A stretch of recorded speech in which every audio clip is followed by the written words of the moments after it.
So luckily, this story doesn't involve me being chased, almost kidnapped, or anything like that. But it is one of the strangest things that's ever happened to me. I think about what happened from time to time, and sometimes I feel as though I may be overreacting.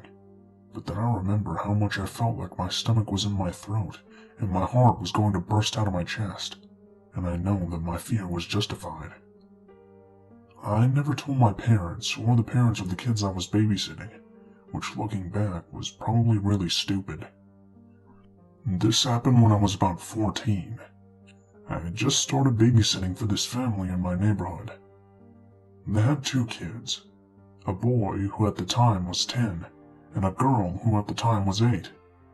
They were great kids to babysit. They got along with each other without fighting, and always did what I asked of them without complaining. Before I launch into what happened, I'm gonna give y'all some background information about this family's house, so y'all can understand why I was so freaked out. The house is situated pretty far back in my neighborhood, on this little side street off the main road that runs through the neighborhood. The house is in a cul-de-sac, so there's not a lot of traffic on this road at all. Usually the only people that ever come into the cul-de-sac are the mailman and the people who lived in the other 3 houses that were there. The street itself was not very long at all, so there were only 3 houses on each side of the street that weren't in the cul-de-sac. Essentially, despite being in a large neighborhood, the street that this house was situated on was very quiet, and if you didn't live in the neighborhood, you might not even know that this street even existed. It was a fall Friday night. Pretty sure it was late November, right after Thanksgiving, and I arrived at the house around 6 p.m. The kids were already sitting down eating dinner when I got there, and the parents told me that they expected to be home around midnight or so. The parents also made a joke about how the kids had the whole street to themselves, since the other families that lived there were mostly out of town for Thanksgiving. The parents left, the kids finished eating, and we went outside to go play in the street. I remember locking the front door and taking the house key outside with me. The kids rode around on their scooters for about an hour. For some reason, though, I just felt really on edge while the kids were playing outside. I tried to chalk this up to a feeling of knowing that we were alone on the street since everyone else was out of town. After the kids finished playing outside, we went back in to play some Wii in the basement. I remember locking the front door once we were back inside and putting the key on the kitchen counter. I then double-checked the front door again before I went downstairs into the basement. I was super vigilant about checking the doors because I had watched so many scary movies where the babysitter forgets to lock the door and then some crazy murderer gets into the house. As the kids are playing in the basement, I get that unsettling feeling again. I didn't feel like we were being watched. It was more like when you know that something is going to pop out in a scary movie, and you're just anticipating it on the edge of your seat. The feeling sticks with me the entire time that we're in the basement, but again, I chalk it up to knowing that the entire street is empty. The clock strikes 10, and it's time for the kids to head to bed. We go to the top floor of the house where the kids' bedrooms are. The house is set up so that when you open the front door of the house and come inside, you're standing in the foyer with the stairs to go to the top of the floor directly in front of you. If you're standing in the foyer, you can see all the way up the stairs into the bathroom on the top floor. So the kids are in the bathroom brushing their teeth, and we all hear a car pull into their driveway. I figure that it's their parents coming home super early, and I expect to hear the garage doors start opening. But that sound never comes. I walk into the girl's bedroom and look out her front window. There's a car running in the driveway, and there's a man in the car but the headlights are turned off, despite it being 10 p.m. and pitch black dark outside. I figured maybe it was someone who got lost in our neighborhood and was just using the driveway to stop and get their bearings before heading back out onto the road. I leave the girl's bedroom and head back into the bathroom where the kids are. Suddenly, I hear a knock on the front door. I turn around, and there's a man standing at their door holding a pizza box. There are 2 long windows on either side of their front door, so I have a very clear view of this guy, and I know that he has a clear view of us. I immediately get that eerie feeling that I had been feeling all night. I asked both of the kids if they ordered the pizza for some reason, and they both say no. These kids were always very honest, and wouldn't lie about something like that, or even order a pizza without asking me, so I knew right away they were being truthful. Normally, I would have gone downstairs to see what this guy wanted. Maybe he had the wrong house and I could point him in the right direction. But that little voice in my head was screaming, "Don't go downstairs. Don't open that door." The guy also didn't look like he worked for any pizza company I knew. Normally they would be wearing a uniform or a hat with the company's logo on it or something. This guy just seemed off. He looked like he was in his late 30s or early 40s and looked super disheveled. His shirt was really wrinkled and his pants were filthy and ripped, and he had this ratty black baseball cap that was pulled down super far so that his eyes were covered. He was also grinning really aggressively, like I thought this guy's teeth would just shatter because of how hard he was pressing them together. At this point, the kids notice him and start asking why he's here, should we open the door, and things like that. I tell them no, and ask that they just go to their rooms and lie down. The boy goes to his room, and I walk the girl into her room and look out the window at the car again. I notice that the car doesn't have one of those pizza delivery car signs on the top, which all of the pizza companies in my town require delivery drivers to have. So now I feel really confident in my initial intuition that this guy isn't a legit pizza delivery guy. The girl gets in bed, and I come back out of our room and sit down at the top of the stairs so that I can keep an eye on this weird guy. I tried to stay really calm so as to not upset the kids, even though I was flipping out on the inside. He's still standing at the door, holding the pizza box in one hand, and he's still grinning that teeth-shattering grin. His mouth looks almost too big for his face. Even though I can't see his eyes because of the hat, I know that he's dead-ass staring at me. Then, without breaking eye contact, he starts jiggling the door handle pretty aggressively while still grinning. I silently thank God that I was so psychotic about making sure the front door was locked. He stops jiggling the handle and resumes his staring. If I was in this situation now, I probably would have called the police immediately, but being only 14 and fairly new to babysitting, I was paralyzed with fear. I felt like if I took my eyes off him for even a second, when I looked back he would be standing at the base of the stairs. After about another 5 minutes of the stare down, he literally starts walking backwards off their porch without breaking eye contact. Legit, this dude was walking backwards towards his car while staring at me. I go into the parents' bedroom, which also has a view of the driveway, kneel down in front of the window, and peek out. I'm expecting to see this guy getting into his car, but no. The guy is now nowhere in sight, but the car is still there. I return to my perch at the top of the stairs, half expecting to see him at the door again, or worse, standing at the bottom of the stairs, but he was nowhere to be seen. After about 20 minutes, I hear a car starting finally. I run back to the parents' room, kneel in front of the window again, and notice that the car in the driveway has started, and the guy is sitting in the driver's seat still fucking grinning. He also doesn't turn the headlights on. He shifts into reverse and begins slowly backing out of the driveway, grinning the entire time. Right before he drove off, he turns his head, and I swear to God makes direct eye contact with me. Again, I can't really see his eyes because of the hat, but somehow I knew he was looking at me. This is really disturbing to me, since he didn't really know where I was in the house. The parents' bedroom is the farthest window to the right if you're looking at the house from outside. The lights in the parents' bedroom are off, and I'm kneeling down, so really the only part of me that might be potentially visible is the top of my head, my eyes, or my nose. It's also pitch black outside though, and he doesn't have his headlights on, so I doubt that I was visible. It's almost like he could sense where I was. After I had time to calm down and collect myself, I started replaying what had happened and came to the following conclusions. This guy was not a pizza delivery guy. He had no uniform, looked and acted like he was possessed or something, and his car was unmarked. Those 20 minutes or so that had elapsed between when he walked backwards off the front porch to when he got into the car were probably spent walking around the house and checking all of the doors trying to gain entry. he had malicious intent.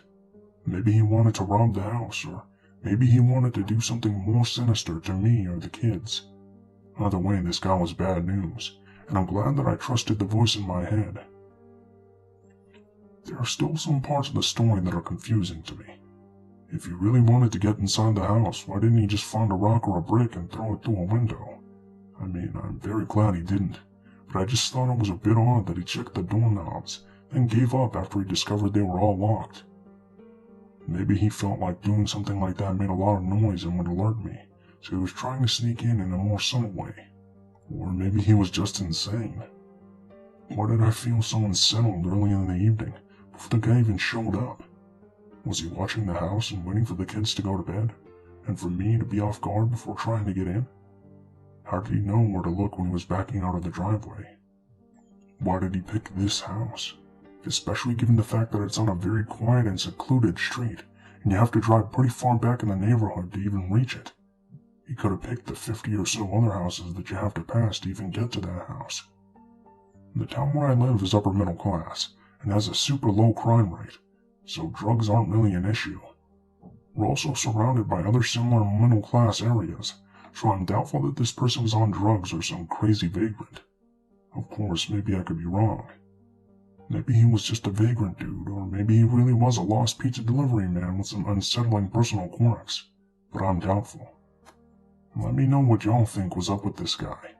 I never told my parents or the parents of the kids, which, as I said, was a stupid idea. I definitely should have told someone about it. If he was really watching their house, they definitely needed to know.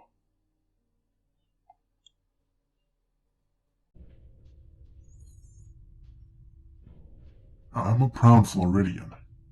At the time of this story, early 2000s, I was going to college in South Florida and lived with my family in my hometown in the Florida Panhandle. It's about a 7-hour drive up through Central Florida to get between the two places, so I mostly only went home for the holidays. It was the Thanksgiving of my junior year, and I was excited that I had managed to rearrange my midterms to be able to leave campus 3 days ahead of everyone else. I was expecting to beat the masses of traffic, and was hoping for a quick trip back home. My roommates wanted to have a last meal together before we all left for break, so I ate in the campus dining hall at around 4 p.m., and I set off on my journey around 5:30. Around 10 p.m., I had just passed my 2/3 mark, where I always stopped at this little mom-and-pop's type diner by the side of the highway to grab a snack, use the restroom, and maybe call my dad to let him know I was okay. Well, I hadn't been there since the summer, so the place was out of business. I was a little bummed out that I wasn't getting my chocolate chip pancakes, and I just kept going. There wasn't really much built up around there at that time, so when I saw signs for a rest stop in, of all places on God's green earth, some bumfuck town called Alachua, I went for it. I went and parked directly under the streetlight for safety, and used the facilities, called my dad, and everything like that. I didn't see anyone else there, except for a very exhausted-looking woman who approached me asking for directions, saying she was with her husband and 2 small children from Virginia, and they had made a wrong turn trying to get to Disney. I left the rest area and was walking back to my car, when I noticed a beat-up, unmarked gray or bluish work van parked this close to the driver's side of my '95 Honda Civic. Okay, I thought, that's pretty weird. It had Florida tags on it, so it couldn't have been the ladies I talked to in the bathroom. I distinctly remembered she said she was from out of state. I turned around and hightailed it back to the rest stop, promptly running into some random middle-aged guy with 2 little boys. Getting to talk to him, it turned out it was his wife I had spoken to, as she emerged from the bathroom a second later, and I felt pretty comfortable talking to him.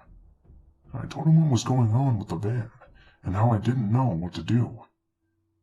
He said he'd go check it out, so he left the kids with his wife and strutted up to the driver's side of the van.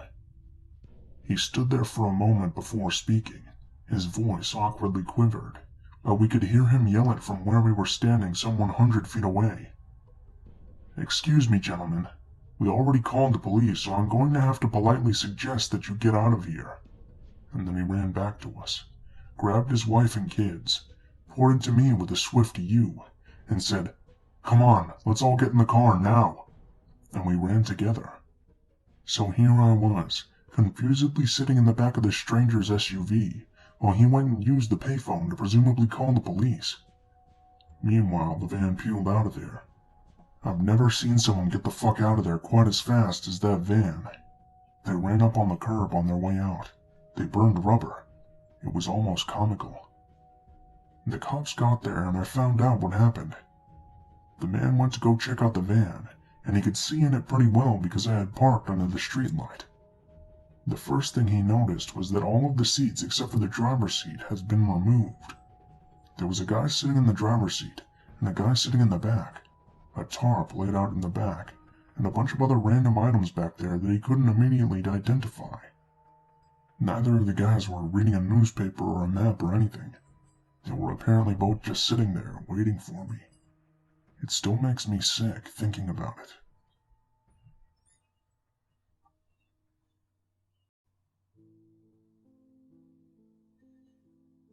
Bear with me, as I'm not the greatest writer. This all took place in November of last year. I booked an entire trip in order to propose to my then-girlfriend. Flew us both out to Florida to go to Disney World, the last concert of one of our favorite bands, Amberlin, and, of course, propose. We had a blast. I proposed in the Disney castle. She said yes, and everything went pretty well. We took off the next morning. Thanksgiving Day, on the way home, connecting through San Francisco. About 30 minutes into the flight, the captain comes on the intercom and announces that one of the engines wasn't depressurizing properly. We do a loop back to the airport and get unloaded into the terminal as we wait for another plane to be readied. When we got up to the terminal, my now fiancée switched her phone back from airplane mode, and within a minute she had 10+ voicemails, all from the same number which she didn't know. Fearing the worst, we called the number without listening to any of the voicemails. I knew something was wrong as soon as she started talking to them. Her face went blank, and she didn't say a word. I told her to give me the phone, and she did. I asked who it was, and the voice I heard back just sounded dead. Absolutely no hint of emotion in it. All he said was, "I will kill you both as soon as you land in Seattle." I asked who he was again, and he just hung up. She said she had no idea who it was, and I certainly didn't know the voice. I called him back, and he would answer, and just repeat the time that we were landing. Little did he know we were delayed by hours. I used to work in telecom, and I pulled some strings to get a name and address from the phone number that he used. Neither of us knew the name, nor the address. She looked him up on Facebook, and she had one mutual friend with him, her ex-best friend, we'll call her Karen, that she was no longer friends with, as she got wrapped up in heavy drug usage and stole from my fiancé. We did a little more digging, and found out that he was the boyfriend of Karen's new best friend. My theory is Karen saw all the posts that my fiancé was posting on social media about the trip, the engagement, and the great time we were having, and she was pissed, and wanted to piss on our parade. I didn't take it as a joke, however. A death threat is a death threat, and in my mind, as meth heads, they could follow through with it on a whim. I called him and talked over his rambling, and told him I was armed, knew where he lived, and was not afraid to take things into my own hands. He hung up on me, so I called the Seattle area law enforcement, and they told me to call back on a non-holiday. I called the emergency line, and they reiterated the same statement. We were on our own. We ended up flying in close to 9 hours after our original arrival time. Once we landed, we both had a single voicemail. Hers, I assumed, was from the guy. Mine, I had no idea, as he hadn't been calling my phone. My voicemail was from my dad, who said he had gotten a call from my neighbor saying that my mailbox had been destroyed. Looked like it had been hit by a car and the mail stolen from it. Her voicemail, however, was the guy screaming, "Where are you? How dare you?" and plenty of other threats, and random yelling. I drove home and dropped my fiancée off at her house, insisting she not come with me to my place in case there was someone still there. They threw a brick through my window with an old picture of my fiancée and Karen attached to it. I tried calling him to no answer. I went to bed after covering up the window with a tarp and making sure my fiancée was okay. I filed a police report the next day. They said I couldn't do anything without seeing them on my property. We blocked everyone involved on social medias and tried to go about our lives. I didn't hear from him for 3 weeks when he sent me a picture of my fiancée working. I immediately called her and told her to go in the back of her work, a bubble tea shop. I then called mall security and explained the situation, but by the time they got to the food court where the picture was taken from, he was long gone. At this point I was done messing around. I knew his address and stopped by and dropped off a note attached to a critical defense .40 caliber bullet, saying, "This is your last chance to leave her alone. This is your only warning." It's been almost 9 months now. Haven't seen or heard a word from them again. But for both our sakes, I sincerely hope not to meet you, Tyler.